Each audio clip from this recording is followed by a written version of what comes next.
Hey, I wanted to do a video update because I've changed things up a little bit as I'm sort of acclimating to this larger binder here.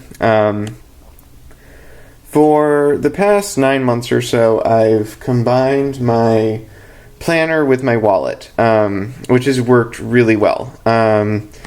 It's been really handy to just have everything all together. It means that I always have my planner with me, basically, so I've always got something to write with, something to write on.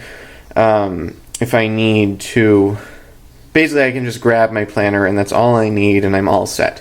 When I switched to this larger planner,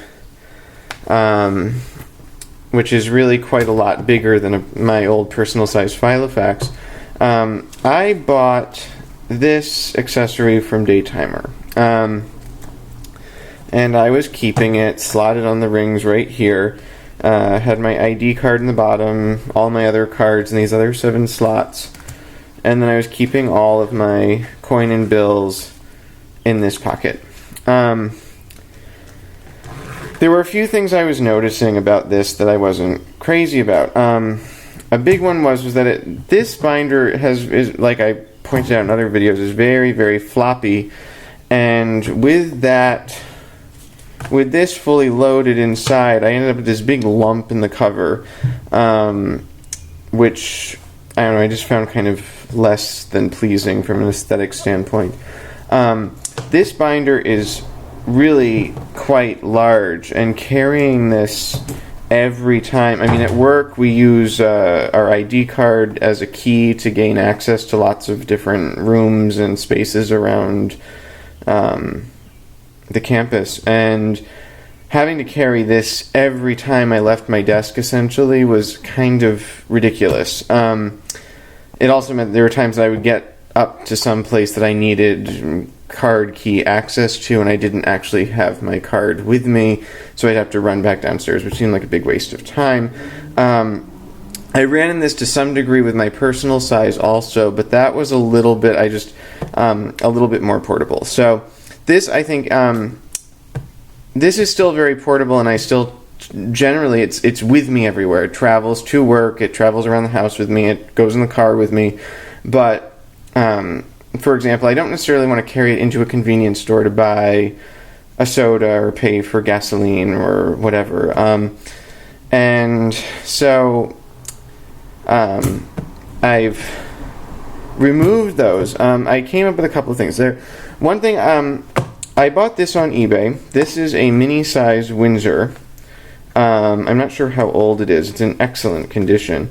And I thought, this, you can put, there's 3 cards here, you can probably even pop a couple cards here, and inside you've got a pocket here that you could also tuck things, and then it's got this full width that you could put currency into. And I was thinking if I got a little tiny pen, I could move most of my primary wallet functions into this, which does fit in my pocket. The problem with this is that I tend to carry things like this in my back pants pocket, and you can't sit on this.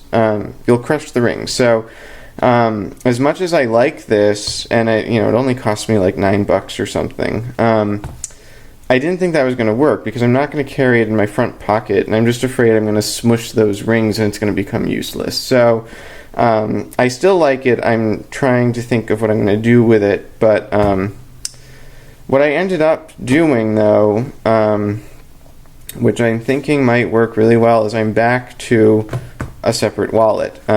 This is just a cheap trifold I picked up at like TJ Maxx or something. I can put all my cards in it. It fits in my pocket. I don't have to worry about smushing it because it doesn't matter. And I think Neil's video really kind of captured a concern. It's like, when you have your wallet functions and your planner functions and everything all in one book, he brought up the concept of, like, if somebody mugs you and demands your wallet, you could just hand them your wallet. You wouldn't want to hand them your entire planner with all your wallet stuff in it, because then everything's gone. If I lose this, all of my contact numbers, account numbers, everything is in here. I can just walk to the next phone, call up all my cards and banks and everything, and have everything shut off. It's not the end of the world. If this all got stolen with all this in it, I'd be I've got it all duplicated at home somewhere, but it would be much less convenient. So I think the separate wallet will probably work well. The other thing about separate wallets, I think that while I was getting used to using a planner, it was really good for me to have all my wallet functions within the book itself, because that meant I had to have it with me all the time. So that really helped me develop the habit of carrying it with me everywhere, all day long. So I always had it with me. I think that's really developed. That is a real habit now. I think that even if I don't have my wallet functions in this, I'm still going to have the book with me. Like I said before, it's going to be in my bag. It's going to travel with me in the car, to work, to home, out to shops. But if I don't need to carry it, I don't need to. And I don't need to dig into it every time I need to do anything. So I think that while a few months ago I wouldn't have wanted to do this, I think now it won't be a problem. And this little wallet fits in my pocket quite nicely. The fact that this little wallet does not have any place to take notes will force me to continue to carry this with me everywhere. I think when I was considering this, I just basically, it's mostly note paper and some contact sheets in here, but I thought that I could kind of leave this at home and just carry this with me, which is what this might end up doing. I'm thinking if I'm at, a more formal thing, a wedding, a dinner party or something, this will slide into your jacket pocket, no problem. I can put a little pen in it. I can have my critical information in this and have capacity to take notes without necessarily having to carry this with me. So at those times when I'm not going to be carrying a bag or a briefcase, and this is probably not going to be traveling with me, this will do its work. This will just go with me everywhere, and this will go with me pretty much everywhere, but like I said, for those few exceptions. The other change up I made, I bought these from Daytimer. They came with this Zebra mechanical pencil, and there's a second one that I popped in the back that had a ballpoint. I wasn't too keen on how the ballpoint wrote, and I found, because this, we flip to a page, it's narrower, like you can't, let me get some light here, you can't see it, so like every time I wanted to write with a pencil I had to go digging for it. So I took one of these, what are they called? Lectrum or something like that. This like adhesive pen loop. I'm sure some people would not want to stick it to the leather, but I'm not. This is a tool. This is not a fashion accessory. I mean, it is beautiful, but it's not. It's got to work for me. So I stuck it to the leather here, and I stuck my mechanical pencil, which I actually use, I would say, I mean, most of my actual planning, all my time slots and everything, all of my time and timed entries go in pencil. All of my month view gets done in pencil so that it's easy to manipulate. I'm needing to reach for my pencil just as often as I'm reaching for my pen, so I really want them equally accessible. The other thing, I don't know if you can see how much carrying the pencil here was banging up the leather here. I mean, this leather can take some abuse. You can also see my cards left from that wallet here this wallet had left these imprints.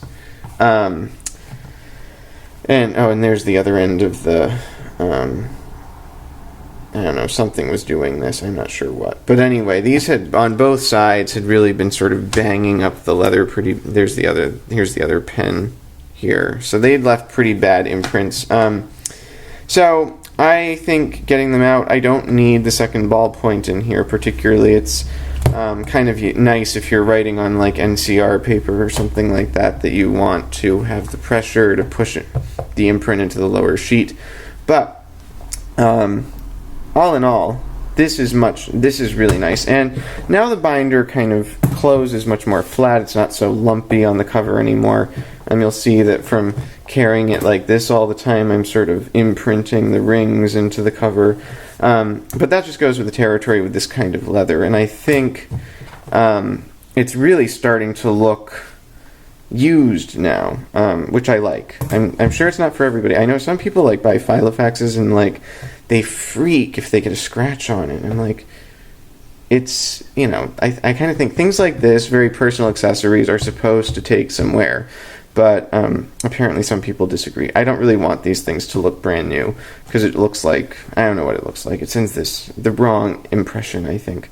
So anyway, that I just wanted to show off these little changes I've made. I'll let y'all know how this little wallet works out, but I think it'll be nice. Definitely make it easier for me to keep some of those cards that I really need to have on my person all the time, with me all the time, and also makes this work a little bit better. So anyway, thanks for watching. Hope you enjoyed the video.